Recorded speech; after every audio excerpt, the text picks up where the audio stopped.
자, 유치권은 뭐냐면, 유치권은 이미 써놨죠. 그래서 유치권은 뭐냐면, 타인의 물건이나 유가 증권이에요. 이 타인의 물건이나 유가 증권을 적법하게 점유해야 돼요. 그래서 이 물건이나 유가 증권으로부터 발생한 채권이에요. 이 발생한 채권을 변제기에 변제를 받을 때까지 유치하는 것이에요. 그런데 여기서 보면 타인이니까 타인은 누구를 얘기하는 것이냐? 타인은 유치권자 이외의 의자를 다 타인이라고 그래. 그러니까 채무자도 타인이고 그 물건의 소유자도 타인이고 그러니까 나 외에 모든 사람을 다 타인이라고 하는 거죠. 그래서 가장 처음에 많이 나온 게 뭐냐면 우리가요 반드시 유치권의 대상의 물건은 반드시 채무자 소유일 필요가 있다 없다 이렇게 되는 거예요. 하나가 더 나오네 쓰다 보니까. 자, 그다음에 공사대금 채권이죠. 수급인의 공사대금 채권 유치권이 되죠. 그런데 수급인이 재료와 노력으로 건축하죠. 그러면 안 돼요. 그런데 만약에 수급인이 재료와 노력으로 건축한 것을 도급인 소유로 하기로 합의를 했죠. 그럼 그때부터 또 도급인 소유이지 수급인 소유가 아니죠. 그래서 유치권이 돼요. 그 다음에 물건이나 유가증권이죠. 우리가 물건은 동산과 부동산이 있죠. 부동산은 등기를 하지 않고요. 유가증권의 경우는 배설을 하지 않아도 되죠. 그것은 왜 그러냐? 법정 담보 물건이기 때문에 그런 것이고 우리가 유치권은 다른 국가고시에 뭐라고 하냐면 유치권은 당사자 간의 합의로 성립할 수 있다 없다 이렇게 나왔단 말이죠. 유치권은 당사자 간의 합의로 성립할 수가 없어. 왜 그러냐? 유치권은 법정이니까 법률의 규정에 의해서 성립하는 거지 약정 담보 물건이 아니다 이런 말이죠. 그 다음에 적법한 점유율이야죠. 적법한 점유를 하지 않으면 안 되는 것이죠. 불법 점유인 경우 안 되는 것. 우리가 방금 봤지만 통행 지역권을 시효치득 한다거나 또는 유치권이라든가 주의 토지 통행권 이러한 경우는 그것은 적법한 점유가 아니고 불법 점유인 경우는 안 된단 말이죠. 여기서 절도범이 시계 수리비용을 지출했다거나 임대차 계약이 해지가 된 후에 비용을 지출한다 이런 경우는 적법한 점유가 아니기 때문에 그러한 비용은 청구는 할 수 있어. 우리가 비용 청구는요 선의 점유자든 악의 점유자든 비용은 청구할 수가 있어요. 그런데 뭐는 못한다? 유치권을 하지 못하죠. 악의는요. 그 다음에 물건으로부터 발생을 해야 돼요. 물건. 그래서 뭐가 안 되냐? 임대인은 뭐죠? 사람이죠. 사람에 대한 채권은 그래서 유치권이 안 되는 거예요. 여러분 이건 보증금이나 권리금도 다 뭐냐? 이 권리금은 물건에 관한 것이 아니죠. 권리금은 영업이익이라든가 이런 거에 가는 거죠. 그래서 권리금은 피담보 채권 뭐죠? 유치권의 피담보 채권이 될 수가 없고 보증금은 누구한테 주는 거죠? 임차인이, 임대인에게 주는 거잖아요. 물건으로부터 발생한 것이 아니잖아요. 그렇기 때문에 이것도 보증금, 이것도 유치권이 안 되는 것이에요. 그 다음에 매매대금 안 되죠. 매매대금은 물건에 관한 것이 아니죠. 자재 납품대금 안 되죠. 계약 명시상이죠. 그래서 신탁자가 수탁자한테요. 자기가 돈을 주면서 물건 하나 사달라고 부탁하는 경우잖아요. 이런 경우는 이 계약 명시상에서 매매 대금이라고 하는 것은 신탁자가 수탁자한테 준 거잖아요. 그것을 나중에 부당이득으로 반환을 청구를 할 수 있지만 이것은 그 자체가 매매 대금이기 때문에 유치권이 안 되는 것이에요. 그 다음에 또 뭐가 있냐면 여러분 부속물 매수 대금 있죠. 부속물 매수 대금하고요. 그 다음에 뭐가 있다? 지상물 매수 대금이요. 이런 것들도 다 매매 대금이죠. 그래서 유치권이 된다 안 된다? 안 된다 이 말이죠. 그 다음에 변제기가 있어야 되죠. 변제기니까요. 이것은 우리는 뭐를 얘기하냐? 유치권 배제 특약이요. 유치권을 배제하기로 특약을 하죠. 이 유치권 배제 특약은 유효이다 무효이다? 유효이죠. 그래서 유치권을 배제하기로 했으니까 유치권이 있다 없다? 없죠. 그 다음에 변제를 받을 때까지 이것을 뭐라고 한다? 불가분성이다 이렇게 얘기하고요. 이 불가분성은 뭐다? 만약에 수리비용이 10만 원이다. 그런데 8만 원을 변제해서 아직 2만 원이 남았어. 그래도 유치권은 존재한다, 소멸한다? 존재한다. 그대로 존재한다 이 말이죠. 유치죠. 유치라고 하는 것은 뭐다? 유치는 점유 플러스 뭐라고 한다? 인도 거절을 얘기하고요. 여기에서 점유라고 하는 것은 유치권의 성립 요건이죠. 성립 요건이면서 무슨 요건이다? 전송 요건이다. 그래서 여기서 우리가 뭐냐냐? 유치권은 처음부터 점유를 해야 되기 때문에요. 점유를 하지만 안 되고 전속이죠. 전속이니까 점유를 상실한다. 점유 상실. 점유를 상실이라고 하는 것은 곧 유치권이 소멸하는 것을 얘기하죠. 유치권 소멸을 얘기한단 말이죠. 그래서 여러분요, 우리가 유치권자에는 뭐가 있냐? 추구표가 없다. 이렇게 해요. 추구표. 왜냐면 우리 유치권을 추구한다는 것은 뭐죠? 누군가가 내 물건을 훔쳐가면 쫓아가서 빼앗아 온다는 말인데 이미 뭐가 됐어? 이미 지금 상실했죠? 그러니까 그 자리에서 유치권이 없어지는 거예요.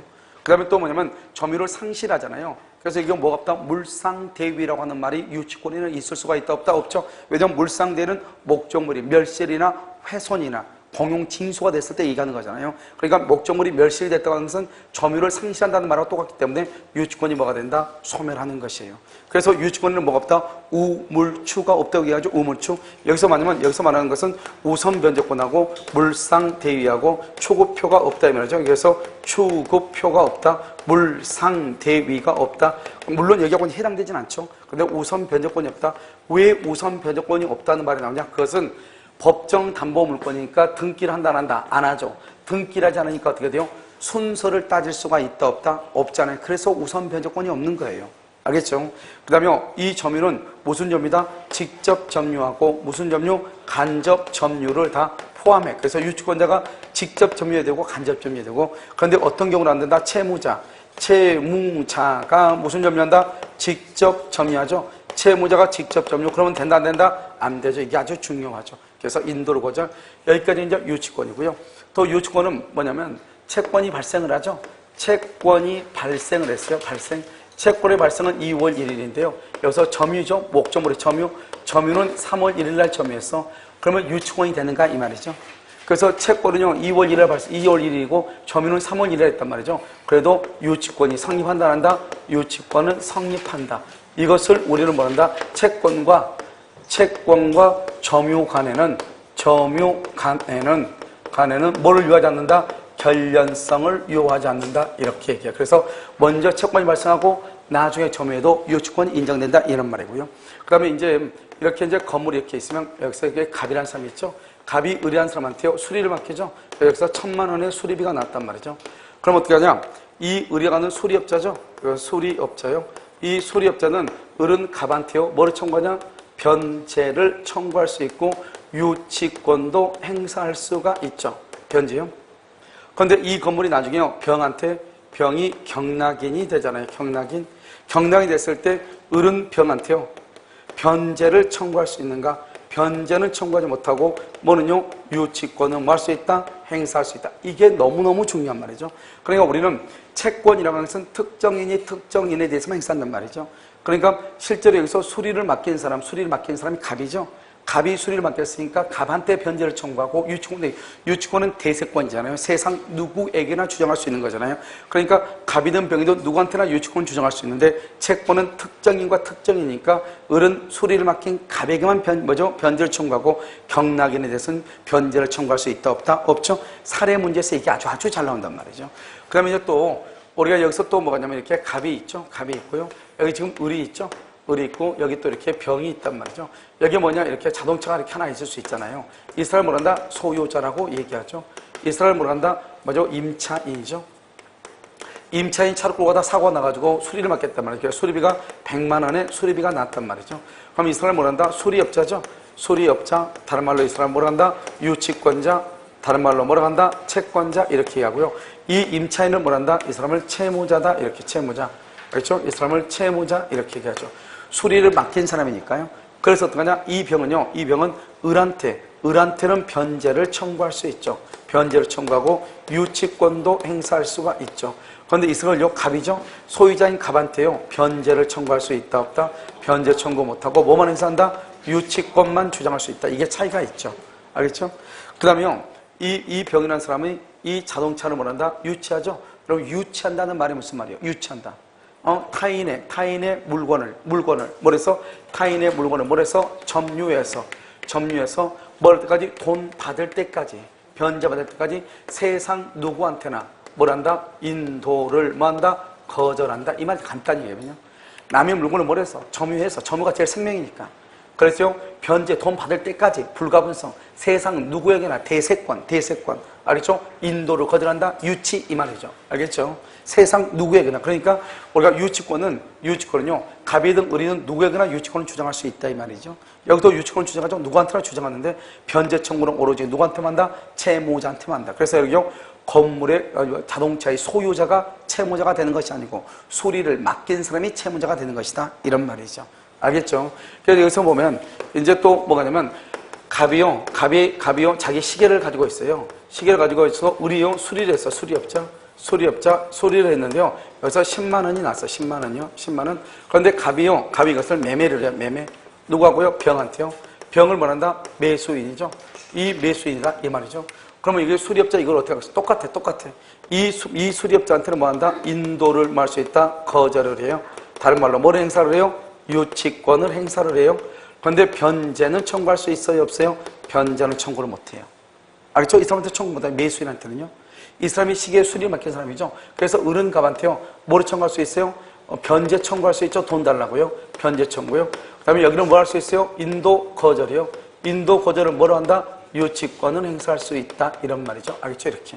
그래서 항상 우리가 어떤 것이든 마찬가지고요. 만약에 갑이라고 하는 사람이, 갑이라는 사람이 10만 원 중에서 8만 원은 변제하고 8만 원 변제 후 시계 인도 청구한다. 시계 인도 청구.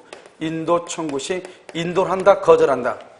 거절하죠. 거절. 인도를 거절한다. 이 말이죠. 이것을 우리는 뭐라고 한다? 불가분성이다. 이 말이죠. 돈 다 말 때까지, 받을 때까지. 돈 다 받을 때까지. 무슨 말이겠죠? 이것을 얘기하는 것이고요. 그 다음에 이제 또 유치권도 뭐 여러 가지가 있는데요. 유치권은 먼저 경매를 할 수 있어요. 경매요. 이때의 경매는 우선 변제권 있다 없다? 없죠. 뭐를 위한 경매다? 환가를 위한 경매고요. 또 우리가 여기서 뭐가 할 수 있죠? 간이 변제 충당이죠. 간이 변제 충당을 할 수가 있다. 그러면 간이 변제 충당이라는 건 뭐예요? 간이 변제 충당이라고 하는 것은 뭐예요? 이거는 정당한 이유가 있어야 돼요. 정당한 이유가 있으면요. 그 다음에 뭐죠? 감정인의 평가를 받아야죠. 감정인의 평가를 받아가지고 법원에 청구하죠. 법원에 청구하고, 그 다음에 채무자한테 뭐를 해야 돼? 채무자에게 뭐를 해야 돼? 통지를 해야죠. 이러한 요건이 있으면 간이변제 충당을 할 수 있어요. 여기서 중요한 것은 뭐냐? 유치권자가 돈을 받기 위해서는 반드시 경매를 해야 된다. OX, X. 경매를 하지 않고 뭐를 해야 된다? 간이변제 충당을 해도 된다. 이 말이죠. 이 말이 중요하고요. 그 다음에 우리는 또 이제 유치권자가 이런 뭐가 있어요? 유치권자라고 하는 것은 비용을 청구할 수 있죠. 비용. 이때 비용은 뭐가 있어요? 필요비하고 뭐가 있어요? 유익비가 있죠. 이 필요비하고 유익비인데 이 비용에 대해서 다시 또 뭘 행사할 수 있어요? 유치권을 말 수 있다. 행사할 수 있어요? 없어요? 있다. 다시 또 유치권을 또 행사할 수가 있는 것이죠. 이 비용에 대해서 또 유치권을 행사한다. 이런 말이죠. 그 다음에 또 이제 우리가 또 유치권은요, 그림을 좀 안 그리려겠더니요. 자꾸 그림을 그리게 되네. 그림을 그리면요. 어떻게 하면 이렇게 이제 갑이라는 사람이 있고 여기 을이 있잖아요. 갑하고 얼마나 그냥 이렇게 차가 있잖아요. 이 사람이 있고 이 을이 있는데 수리비가 얼마죠? 수리비가 100만 원의 수리비가 있잖아요. 그런데 갑이 수리비를 안 주는 거예요. 그러면요, 이 을이 가는 이 사람이 뭘 한다? 유치권자죠. 이 유치권자는요, 누구의 동의를요? 채무자의 뭐를 받아서? 동의요. 동의를 받아서 뭘 할 수 있다? 대여할 수 있고요. 그 다음에 담보 제공할 수 있고, 그 다음에 뭐 할 수 있다? 사용할 수 있다. 이 말이죠. 여기서 채무자는 누굴 얘기한다? 아무래도 채무자를 누굴 얘기한다? 소유자를 얘기하죠. 그래서 채무자의 동의를 받아서 대여하면 여기서 렌트비가 나오죠. 이 렌트비를 뭘 한다? 이것을 과실해 가죠. 과실. 그래서 이 과실을 뭘 해서? 과실을 수취하죠. 그래서 과실 수취권이 있죠. 과실을 수취해서 자신의 채권 변제에 뭘 한다? 채권 변제에 우선적으로 뭘 한다? 충당한다. 그래서 우선 충당할 수 있어요. 그래서 채권 변제 우선 충당할 충당권이 있고요. 과실을 수취할 수 있는 수취권이 있는 것이에요. 여기서 중요한 것은 채무자에 뭐가 있어야 돼? 동의가 있어야 되는데요. 만약에요, 보존을 위한 사용이요. 보존을 위한 사용. 이 보존을 위한 사용의 경우는 여기는요, 채무자의 동의를 받을 필요가 있어 없어? 없죠. 하지만 뭐는요? 사용이익은 뭘 한다? 부당이득으로 뭘 해야 돼? 반환을 해야 되고요. 그러면 이 사람이 이제 채무자죠.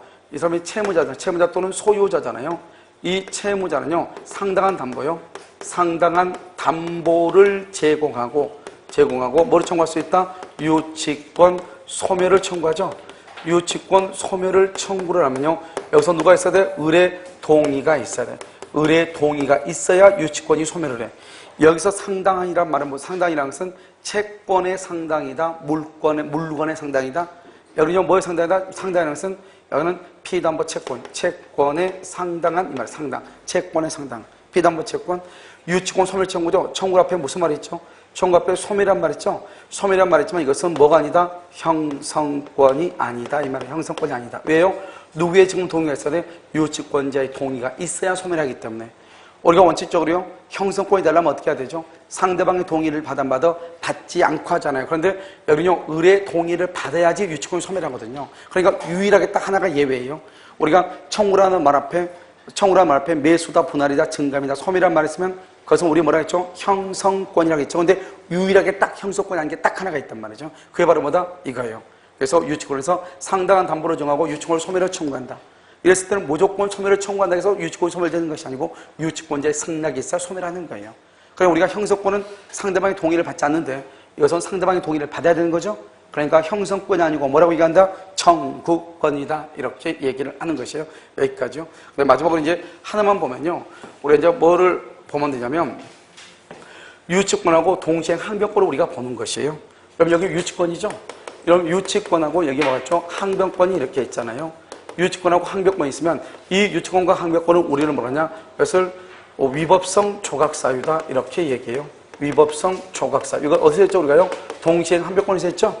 그래서 목적으로 뭐를 하더라도 점유하더라도 이것은 뭐다? 적법이 돼요. 적법. 하지만 적법하지만 뭐는요? 사용 이익은 뭐를 해야 돼요? 반환은 해야 되고요. 그럼 유치권이나 항변권 행사하고 있다 할지라도 여기서 소멸시효가 진행한다 안 한다? 소멸시효는 뭘 한다? 진행을 해요. 그래서 유치권 행사는 소멸시효 진행에 영향을 미치지 않는다 이 말이죠. 만약에 이것을요 항변권을 행사를 하죠. 법원에서 소송에서 항변권을 행사를 하죠. 행사를 하면 어떻게 돼요? 그러면 행사를 했느냐 안 했느냐? 행사를 했다 그러면 무슨 판결이다? 상환급부 판결이 된다. 무슨 판결? 상환급부 판결이요. 상환급부 판결. 행사하지 않았다 그러면 뭐다? 전부 패소 판결이 된다 이런 말이죠. 이것을 이제 유치권하고 항변권 이렇게 해서 여기까지 이러면요 유치권에 관한 것이에요. 무슨 알겠죠? 유치권이고요. 자, 그 다음에 우리가요 뭐라면 뭐냐면 저당권 한번 봐요. 저당권은 먼저 우리가 이제 몇 가지를 이제 볼 게 있어요. 첫 번째 저당권 보면 이렇게 갑이 있고 을이 있죠. 을이 갑한테 1억을 주죠. 이 1억을 뭐라 한다? 이것을 피담보 채권이다 이렇게 얘기하죠. 이 피담보 채권은 무슨 채권이다? 확정 채권이고 이것은 뭐가 되어 있다? 등기가 되어 있다 이 말이죠. 그러고 난 다음에 이렇게 갑의 건물이죠. 갑의 건물에 이렇게 을이요 이렇게 저당권을 설정을 하죠. 그래서 저당권하고 이렇게 등기를 한다 이 말이죠. 이 사람을 우리 뭐라 한다? 채권자라고 얘기하고요. 등기를 하게 되면 이 사람을 저당권자다 이렇게 얘기하고 이 갑을 뭐라 한다? 채무자라고 얘기하고 이 사람을 뭐라 한다? 저당권 설정자다 이렇게 이제 우리가 이렇게 얘기한다 이 말이죠. 저당권 설정자. 그 다음에 어떻게 돼요? 이 갑이 아니고 A라는 사람의 건물에 저당을 잡을 수 있잖아요. 이 사람을 뭐라 한다? 물상 보증인이다 이렇게 얘기하죠. 그래서 저당권 설정자는 채무자나 물상 보증인이 될 수 있지만 저당권자는 누구만 된다? 채권자만 저당권자가 될 수 있다. 이 말이 중요하고요. 그 다음에 피담보 채권을 우리 뭐란다? 이것을 주된 권리라고 얘기하고요. 저당권을 뭐란다? 이것을 종된 권리다 이렇게 하고 주된 권리가 있어야 종된 권리가 있죠. 이것을 뭐라고 표현한다? 성립상의 부종성이다 이렇게 얘기해요. 성립상의 부종성. 이 성립상의 부종성에서 중요한 말은 무슨 말이냐? 채무자 아닌 자. 채무자 아닌 자가 채무자가 된다. 채무자가 되면 그것은 무효가 돼요. 알겠죠? 여기요 채권자요. 채권자 아닌 자가 저당권자가 되죠. 저당권자가 된다. 그럼 이것은 뭐가 된다? 무효가 된다 이 말이죠. 왜요? 주된 권리가 있어야 종된 권리가 있는데요. 채권자가 아니다 그러면 채권이 없다는 말이잖아요. 채무자가 아니면 채무가 없다는 거잖아요. 결국 주된 권리가 없다는 말이죠. 그러니까 어떻게 돼요? 저당권이 무효가 되고 채무자가 아닌 사람이 채무자도 무효가 돼요. 따라서 이때는요 갑하고 을과 병하고 갑과 을과 병 간에 즉 제3자 간에 뭐가 있다? 제3자 간에 뭐가 있으면 합의. 갑을병 제3자 간에 뭐가 있으면 합의가 있으면요 제3자를 누구? 저당권자 제3자를 뭐라고 할 수 있다? 채무자로 할 수 있다. 뭐가 있어야 돼? 반드시요 합의란 말이 있어야 돼. 이게 아주 중요해요. 알겠죠? 그 다음에 또 한 가지 중요한 것은 뭐냐면 주된 권리가 이렇게 이전하잖아요. 누구한테요? 여기 병한테요. 그러면 주된 권리 이전하면 저당권도 같이 뭐란다? 이전하잖아요. 누구한테요? 병한테요. 이것을 우리 뭐란다? 이것을 수반성이라고 얘기하는데요. 여기서 중요한 것은 뭐냐면 저당권이 이전하기 위해서는 저당권이 지금 이전하잖아요. 그러면 누구하고 누구와 합의를 해야 되는가 이 말이죠. 저당권을 이전하면 합의가 있어야 되잖아요. 이때 합의는요, 양도인, 을과 그다음에 양수인 병 간의 합의만 있으면 돼. 합의만 있으면 돼. 양도인과 양수인 간의 합의만 있으면 돼. 여기서요, 채무자의 합의라든가 물상보증인의 합의, 물상보증인 합의 이런 것은 필요가 없어. 왜 이게 이게 시험에 잘 나오잖아. 왜 양도인과 양수인 두 사람 간의 합의만 있으면 되는가 이 말이죠. 이런 것은 왜 그래요?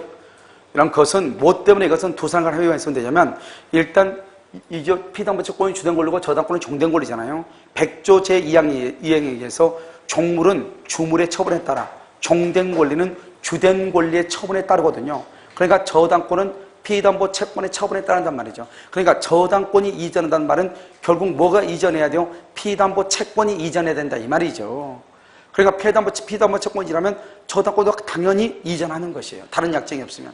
무슨 말인지 알겠죠? 그러니까 우리가 저당권을 이전하려면 채권이 이전해야 되니까 채권은 누구다? 특정인과 특정인이잖아요. 양도인과 양수인 간의 합의만 있으면 된다 이 말이 중요해. 알겠죠? 그래서 다른 사람들은 합의는 필요가 있다, 필요가 없다, 필요가 없다 이렇게 얘기하고요. 그 다음에 여기 채권이 이렇게 없어야죠. 그럼 없어지면 어때요? 저당권도 소멸하죠. 이때의 저당권은요, 뭐 없이요? 말소 등기 없이. 말소 등기 없이. 이게 바로 187조예요. 187조. 말소 등기 없이 당연히 뭐가 된다? 소멸을 해요. 당연히 소멸. 이것을 우리는 뭐란다? 부종성이라고 얘기하는 거예요. 이 부종성은 뭐죠? 유치권 있죠? 유치권은 법정담보권이죠. 엄격하지만요. 저당권은 여기에 근저당권 있죠? 근저당권은요. 근저당권은 뭐라 했다? 완화되어 있다. 이렇게 완화되어 있다. 부정성이요. 그 다음에 이 등기죠? 이 등기는 그 자리에서 뭐가 된다? 무효가 돼요. 무효. 그래서 등기는 무효가 돼. 그러면 이 등기가 무효가 되면 이 등기는 뭐를 해야 돼요? 말소를 해야 되겠죠? 말소해야 되고 이해 관계인이 있어야 돼? 없어야 돼?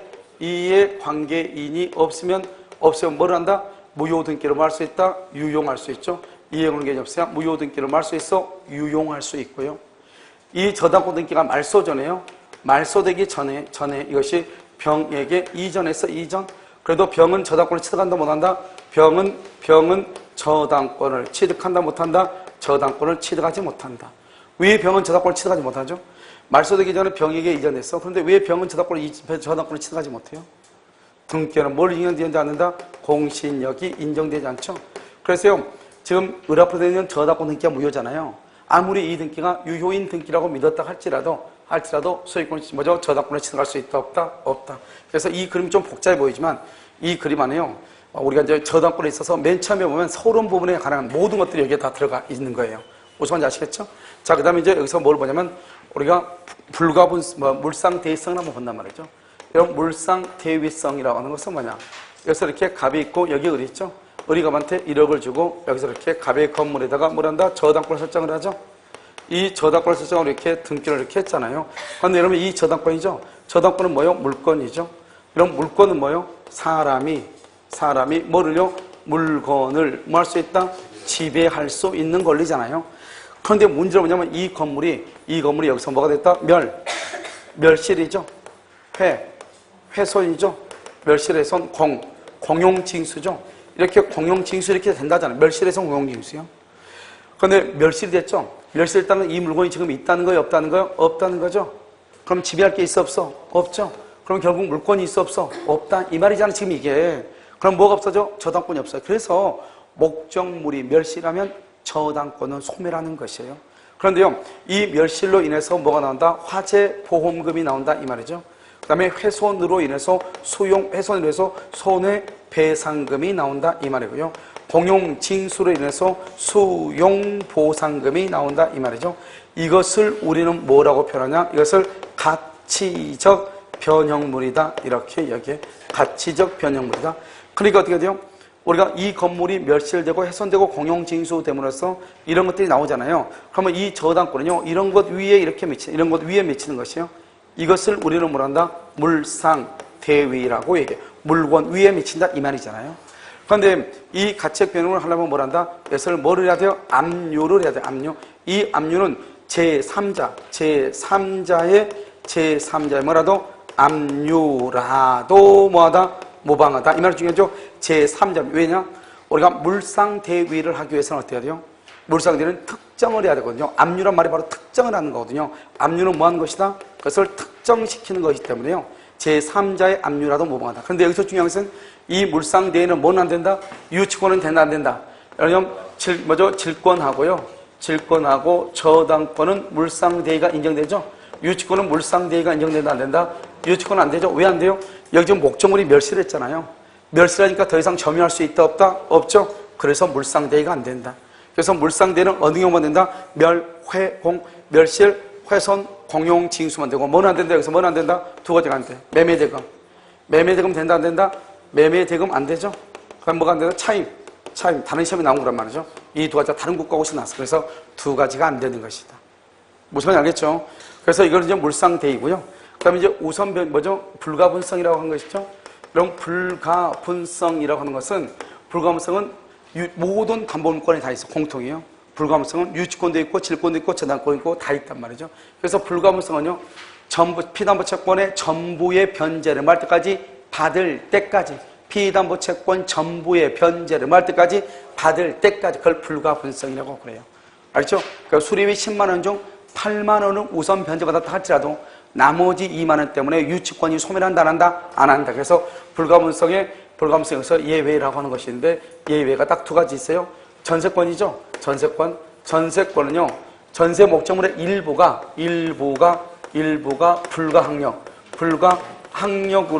항력으로 뭐가 됐다? 멸실이 됐다, 이 말이죠. 전세권이세요.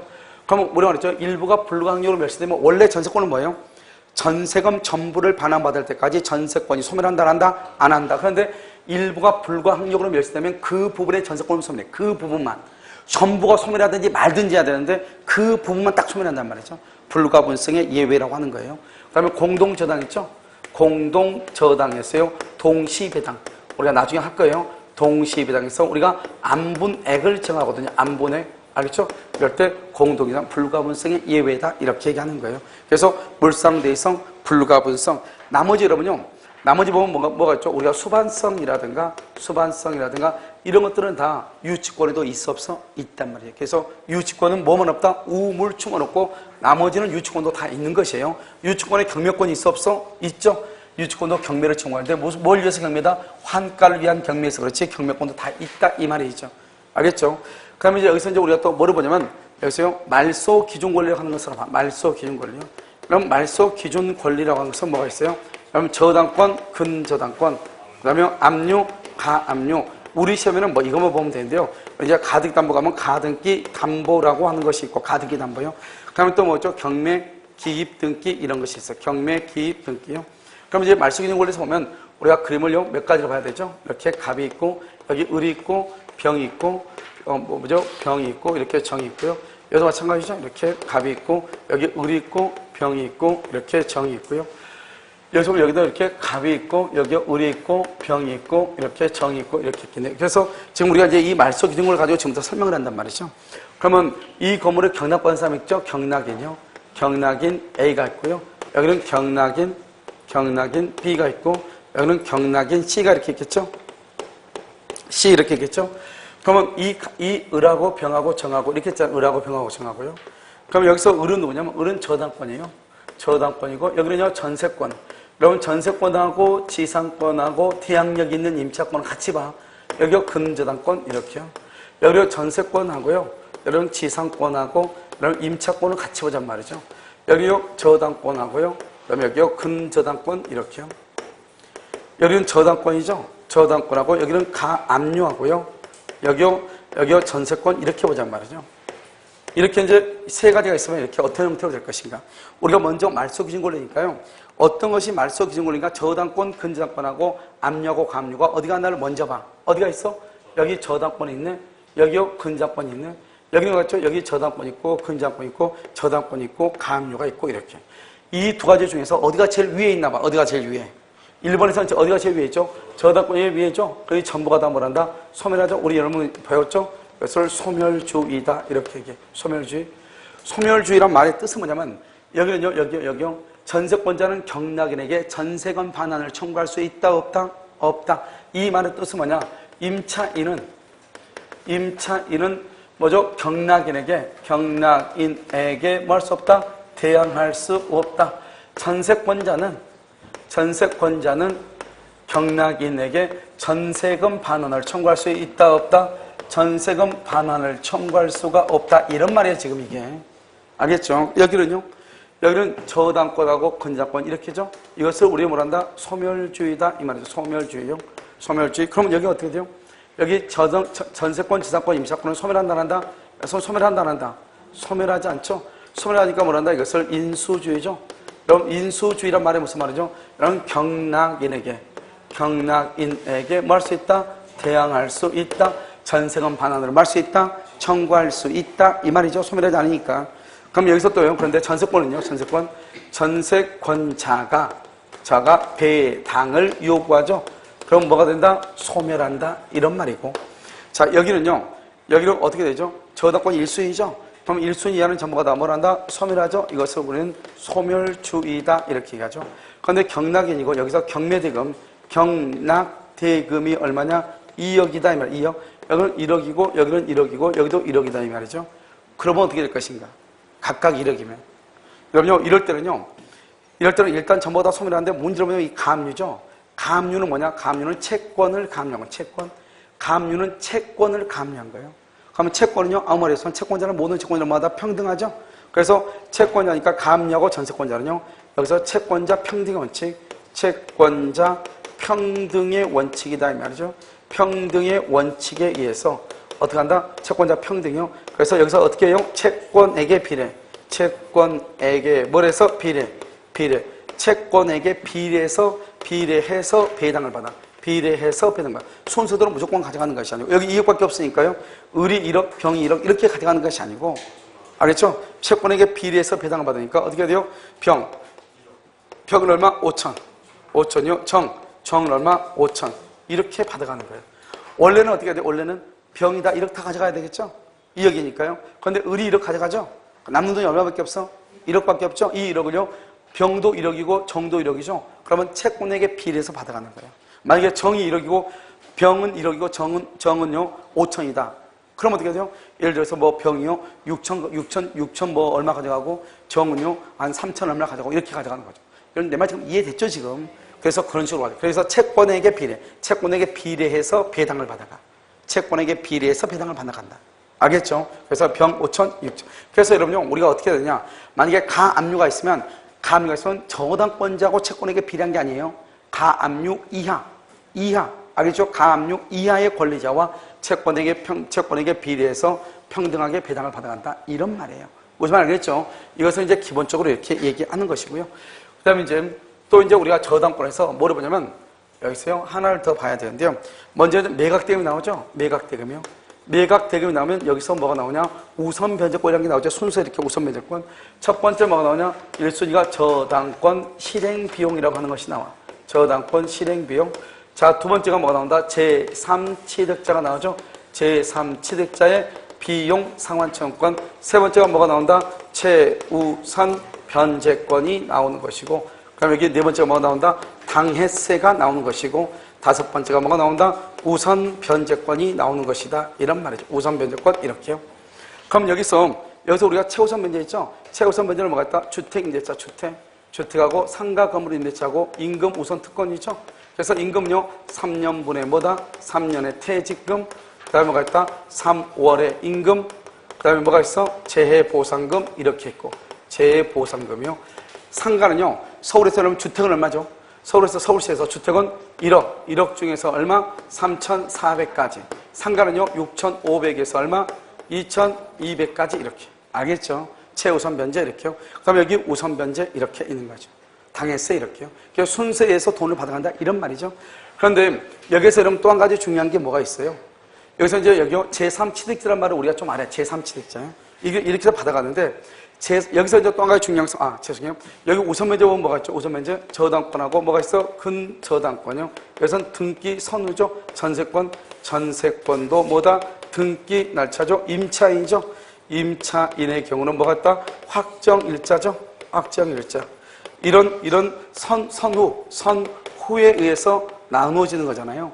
그런데 여기서 보면 여기는 최우선 변제죠. 최우선은 이거 전부가 다 뭐다? 이건 전부가 다 채권이죠. 채권이고요. 여기는 뭐다? 물건이죠. 물건. 그래서 채권과 물권이 부딪히면 원래는 누가 우선한다? 물권이 우선하지만 예외적으로 뭐가 우선할 수 있다? 채권이 우선할 수 있다. 이걸 이제 얘기하는 것이고, 제3취득자가 뭐냐? 이 말이죠. 그래서 제3취득자라고 하는 것은 뭐를 얘기하냐? 먼저 건물을 봐요.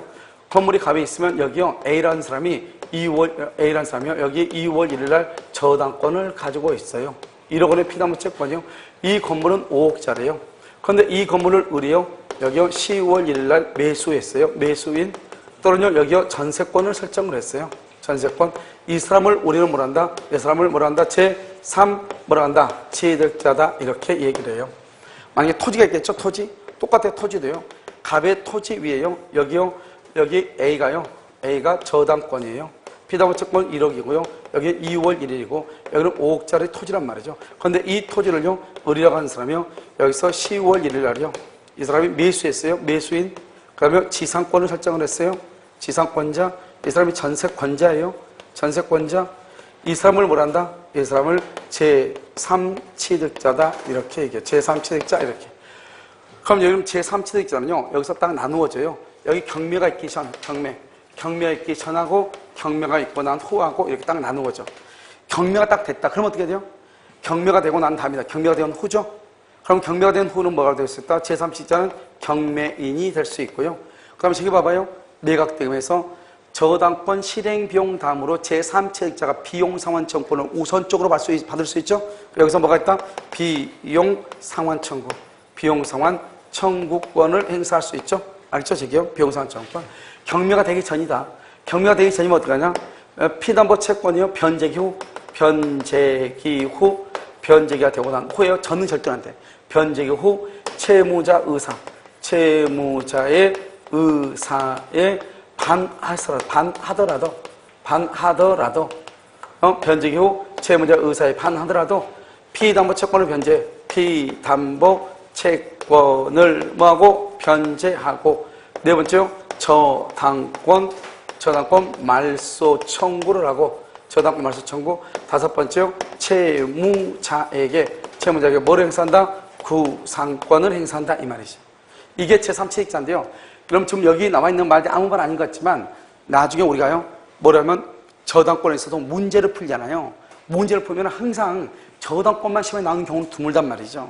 저당권만 시험에 나오는 경우는 드물어. 반대로 보통 저당권이 설정된 것을 매수했다. 저당권이 설정된 토지에 대해서 지상권 설정했다. 전세권 설정했다. 이런 말이 꼭 나온단 말이죠. 그러니까 여기 한번 봐봐. 우리가 이제 여기 이 부분 보면 여기 저당권 1번이죠. 저당권 다음에 뭐가 있어요? 지상권이 있죠? 있어 없어? 있죠? 전세권이 있죠? 이걸 제3취득자라고 그래. 여기 보면 저당권 있고 여기 전세권 있죠? 이 저당권이 있는 건물에 전세를 들어간 사람이 이 사람을 전세권자, 이 사람을 제3취득자라고 그래요. 그러니까 항상 제3취득자는 이런 문제가 항상 발생한다 이 말이죠. 물론 이제 여러분요, 여기에서 이제 우리가 한 가지 알아야 될 게 있어요. 여기 지금 말소기준권을 여기에서 한 가지 뭐를 해야 되면 주택임대차 보호법하고 연관성을 우리가 좀 알아야 돼요. 그래서 잠깐 여기 잠깐 주면 우리가 하나를 빠뜨렸어요.